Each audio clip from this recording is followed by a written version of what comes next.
That's a RAM chip, that's a flash chip, that's a power supply chip, and these two are RF chips. And there's nothing on the other side.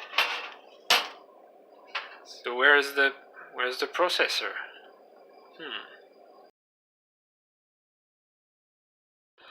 There's the processor.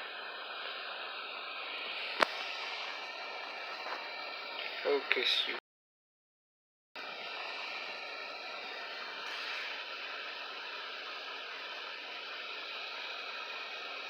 It reads Qualcomm MSM8926. Same, well, almost same part number as this chip right there, which reads PM8926. So probably a chip, well, probably a power supply chip that's custom designed for this processor.